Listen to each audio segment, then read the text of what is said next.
ঘটনা যেটাই হোক, এটা খুব হাস্যকর হয়ে গিয়েছে এবং ডক্টর ইউনূসকে খুব নিচুতে নিয়ে যাওয়া হয়েছে বলে আমি মনে করি। এবং ওই যে শেখ হাসিনার যে কীর্তিকলাপ, যেটার জন্য আমি শুরুতে হাসছিলাম, তো একই কীর্তিকলাপ কিন্তু আমরা ডক্টর ইউনূসকে ঘিরেই দেখতে পাচ্ছি। কারণ বা দুষ্কৃতিকারী বা যারা আইন শৃঙ্খলা বহির্ভূত কাজে যুক্ত আছে এরকম কয়জনকে অ্যারেস্ট করেছে সরকার। আওয়ামী লীগের কয়জনকে অ্যারেস্ট করেছে যারা বিভিন্ন ধরনের গণহত্যা বা আপনার ম্যাস কিলিং এর সঙ্গে জড়িত, ঐক্যবদ্ধ হতে না পারে, মিছিল করতে না পারে, কারণ এরা হচ্ছে মানবতা বিরোধী শক্তি, এরা গণহত্যা মাস কিলিং এর সঙ্গে জড়িত। ওইখানে 3জন এমপি আছেন যাদের বিরুদ্ধে হত্যা মামলার অভিযোগ আছে, তারা গিয়ে মিছিল করছে। কারণ সেই ক্যাপাসিটি, যোগ্যতা এবং সৎ সাহস এই সরকারের নাই। তো আসলে সত্যি কথা বলতে গেলে আপনি যে প্রসঙ্গে আমি আলাপ করতে চাচ্ছি, যে এটা বলতে গিয়ে আমার হাসি পাচ্ছে, এই জন্য তো আমি হাসি আটকে রাখতে পারছি না। উম, আমাদের খেয়াল আছে আপনার যে যে যে পলাতক শেখ হাসিনা ফ্যাসিস্ট, আরো হোক। আহ, উ- হ্যাঁ, উনি নানা রকম সফরে যেতেন এবং সেই পুরস্কার টুরস্কার নিতেন এবং বলতেন যে আপনার খেয়াল আছে হচ্ছে যে রানীর অন্ত্যেষ্টিক্রিয়ার সময় শেখ হাসিনা গিয়েছিলেন উপযাচক হয়ে। এবং উনি ওই যে অতিথিরা যখন ফিউনারাল হয়, কফিন নিয়ে যখন যায়, প্যারেড হয়, উনি একজন সাধারণ দর্শকের মতোই কিন্তু লাইনে দাঁড়িয়েছিলেন। এবং ওই সময় ব্রিটিশ প্রধানমন্ত্রী ঋষি সুনাকের সঙ্গে উনার একটা করিডোরে দেখা হয়ে যায়। তো দেখা হয়ে গেলে তো ভদ্রতা বশত তো উনি একটা দেশের প্রধানমন্ত্রী, ঋষি সুনাক বসছেন ওনার সঙ্গে, একটা সোফায় বসেছিলেন এবং সেটা আওয়ামী লীগের লোকজন প্রচার করছে যে ঋষি সুনাকের সঙ্গে শেখ হাসিনার দ্বিপাক্ষিক বৈঠক। এটা নিয়ে যথেষ্ট হাস্যরস হয়েছে এখন। এটা নিয়ে আহ, হয়েছে এবং আরেকটা বিষয় নিচে আপনার মনে আছে যে জো বাইডেনের সাথে একটা সেলফি ছিল, হ্যাঁ, হ্যাঁ, সেটা হ্যাঁ, নিয়ে হ্যাঁ, এটা ভারতে, দিল্লিতে, ভারতে। যে শেখ হাসিনা ওই যে যখন গান্ধীর গেলেন, সমাধিতে হুম গেলেন, হুম একটা হুম। মাঠের কোণা দিয়ে দৌড় দিয়ে চলে গেলেন। মানে আওয়ামী লীগ এটা বলার কারণ হচ্ছে যে আওয়ামী লীগ এই দুটাকে খুব প্রচার করেছিলেন আর কি। হ্যাঁ, এক প্রচার হচ্ছে যে করেছে ঋষি এবং সুনাকের তাদের সাথে। মধ্যে একটা প্রবণতা ছিল যে বিশ্ব নেতৃবৃন্দের সঙ্গে আমাদের একটা যোগাযোগ আছে, পরিচয় আছে, জানাশোনা আছে। এখন ডক্টর ইউনূস কিন্তু শেখ হাসিনা না, উনি অত্যন্ত সম্মানিত একজন ব্যক্তি, গ্লোবালি ফেমাস, এবং ওনার নিজস্ব একটা পরিচিতি আছে। কিন্তু আজকে সকালে এই যে আপনি যে কথাটা বললেন যে চিফ অ্যাডভাইজারের প্রেস টিম থেকে বলা হয়েছে যে ব্রিটিশ প্রধানমন্ত্রী বিলেতে নাই, উনি কানাডায় হুম। গিয়েছেন। এবং তারপর পরই আরেকটি নিউজ দেখলাম যে না, উনি বিলেতে আছেন এবং উনি কমনওয়েলথের কোন এক কর্মকর্তা বা চিফের সঙ্গে কথা বলেছেন, উনি ইউরোপীয় ইউনিয়নের একজনের সঙ্গে কথা বলেছেন, নানা লোকজনকে উনি বিলেতে বসে সময় দিচ্ছেন। এবং আমাদের প্রেস টিম থেকে বলা হয়েছে যে উনি বিলেতে নাই।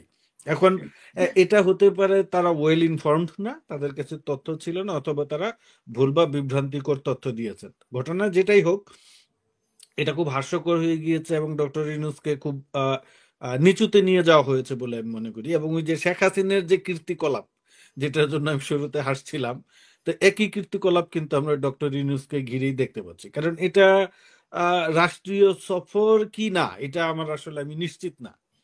বাংলাদেশের অংশ থেকে যতটুকু বোঝা গিয়েছে এটা একটা রাষ্ট্রীয় সফর, কিন্তু পরে শুনলাম যে রাজা ওনাকে, কিং ওনাকে আমন্ত্রণ জানিয়েছেন।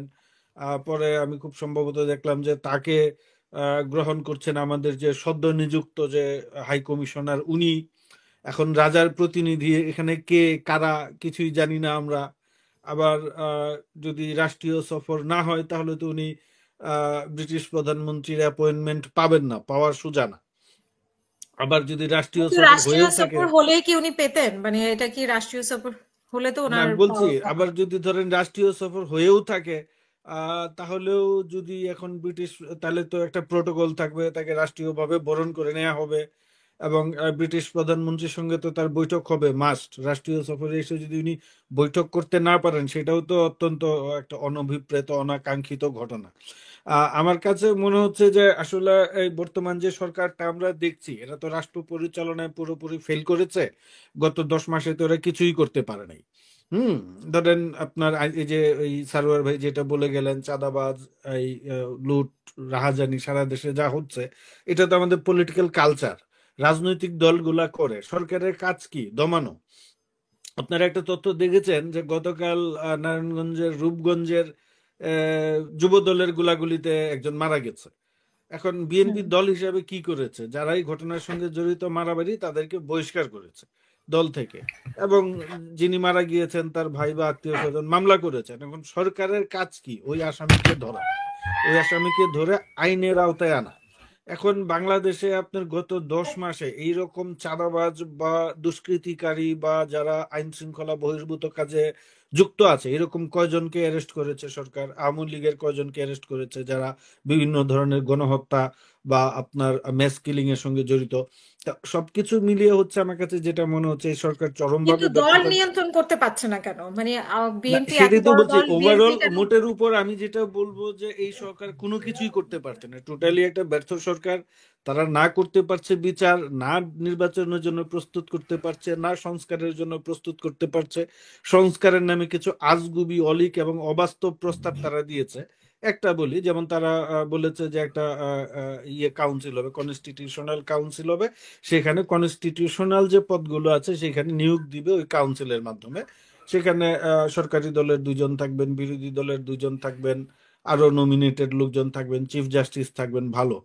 এখন আপনি ফাইন, আপনি কনস্টিটিউশনাল পদে দুর্নীতি দমন কমিশন, নির্বাচন কমিশন, প্রধান বিচারপতি নিয়োগ, আরো যেগুলো পদ আছে সেগুলোতে আপনি সার্চ কমিটি বা কাউন্সিলের মাধ্যমে নিয়োগ দেন। কিন্তু সেখানে বলা হয়েছে যে প্রতিরক্ষা বাহিনীর প্রধান ওই কাউন্সিল নিয়োগ দিবে। এখন প্রতিরক্ষা বাহিনীর প্রধান তো কনস্টিটিউশনাল পদ না, আপনাকে হুম। এগুলো বুঝতে হবে। এখন এরা এইরকম আজগুবি সব প্রস্তাব করে রেখেছে, আরো প্রস্তাব করেছে যে এই এই অমুক পাস না হলে, গ্রাজুয়েট না হলে কেউ চেয়ারম্যান হতে পারবে না।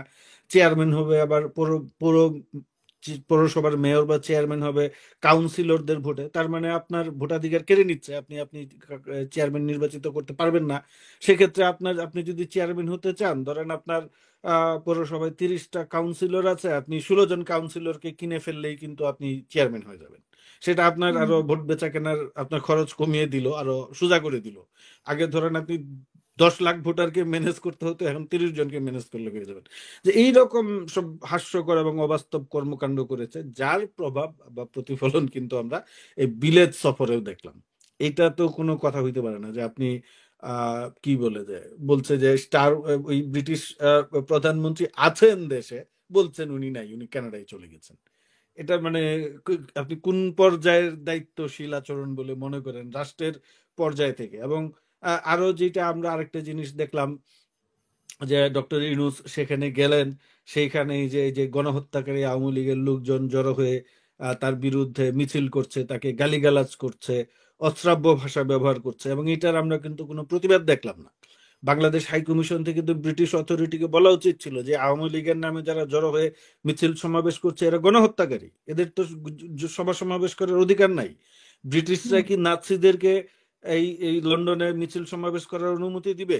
তো নাৎসিরাও তো আপনার কিন্তু আমরা গণহত্যাকারী। তো দেখলাম যে বেশ কয়েকদিন থেকে, শুধু একদিন না, হ্যাঁ, মানে টানা কয়েকদিন ধরেই টানা হচ্ছে। তারা কর্মসূচি পালন করে এখন যাচ্ছে। এখন এই এই সরকার যে এইটা যে আপনার আটকাবে, সেই এই সরকার যে বলবে আমাদের হাই কমিশন থেকে বা ধরেন সরকারের দায়িত্বশীলরা যে ব্রিটিশ অথরিটিকে বলবে যে এটা এরা যেন সংঘবদ্ধ হতে না পারে, মিছিল করতে না পারে, কারণ এরা হচ্ছে মানবতা বিরোধী শক্তি, এরা গণহত্যা মাস কিলিং এর সঙ্গে জড়িত। ওইখানে 3 জন এমপি আছেন যাদের বিরুদ্ধে হত্যা মামলার অভিযোগ আছে, তারা গিয়ে মিছিল করছে। কারণ সেই ক্যাপাসিটি, যোগ্যতা এবং সৎ সাহস এই সরকারের নাই তো। এই হুম। সরকার তো ধরেন এখন যে বলবে সেই এবং এটা তো একটা জনবিচ্ছিন্ন সরকারে পরিণত হয়েছে। আমি খোলাখুলি ভাবেই বলি, এনসিপি আর জামাতের উপর নির্ভর করে তো সরকার চলতে পারবে না, টিকতে পারবে না। কই এই এনসিপি জামাতের লোকজন কই লন্ডনে? আওয়ামী লীগের কিন্তু লোকজনকে আটকাইতে পারছে? প্রবাসীরা ছিল, এনসিপি আর জামাত না তো, লন্ডনে তো না না প্রবাসী, না, আপনি প্রবাসী এই বাঙালিরা। এনসিপি আর জামাত, এই যে সরকারের যে মানে মূলত আমরা যদি সাদা চোখে দেখি, বিএনপির সঙ্গে সরকারের একটা দূরত্ব তৈরি হয়েছে নির্বাচন নিয়ে। তো আমরা যদি এইভাবে চিন্তা করি যে বিএনপি বিষয়টা নিয়ে গুরুত্ব দেয় নাই, গায়ে তুলে নাই, তাইলে এখন এই যে যেই কীর্তিকলাপ হইল, সেখানে এই ডক্টর ইউনূসের হোটেলের সামনে আওয়ামী লীগের লোকজন, এই যে 3 জন এমপি, মেয়র, যাদের বিরুদ্ধে হত্যার মামলা আছে, যারা দেশে গেলে অ্যারেস্ট হওয়ার কথা, তারা গিয়ে যে মিছিল করলো, তাদের বিপক্ষে গিয়ে যে আরো 200 মানুষ দাঁড়াবে, কোথায় লোক কোথায়? আমি তো দেখলাম না। আলতাবাড়ি টানা পার্কে 3 দিন অনেক ধরে লোক আওয়ামী হয়েছে, লীগের লন্ডনে লোকজন হোটেলের মিছিল সামনে করে সেদিন যাচ্ছে, সকালে। সমাবেশ করে যাচ্ছে। আমি তো সেটার কোনো প্রতিবাদ দেখলাম না। আমি তো ভিডিও দেখেছি, লাইভ দেখেছি। সেখানে আমি তো দেখলাম না যে 10 জন মানুষ গিয়ে বলতেছে যে তুমি কিলার, তুমি খুনি, তুমি এখানে কি চাও। এটা এটা এটা তো আপনার ব্রিটিশ হোম মিনিস্ট্রিতে জানাইলেই হইতো। জুলাই আগস্টের যে ইভিডেন্স আছে, আপনি সেই প্রমাণ দিয়ে তাদেরকে যদি বলতেন যে এরা হইল সেই, তাহলে তো আমার ধারণা ব্রিটিশ সরকার তাদেরকে অনুমতি দিবে না।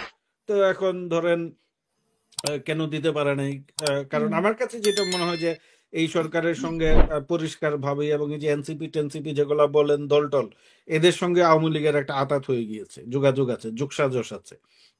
নাহলে এটা কিভাবে কি করে সম্ভব, আমার কাছে তো বোঝা আসে না এই বিষয়গুলো।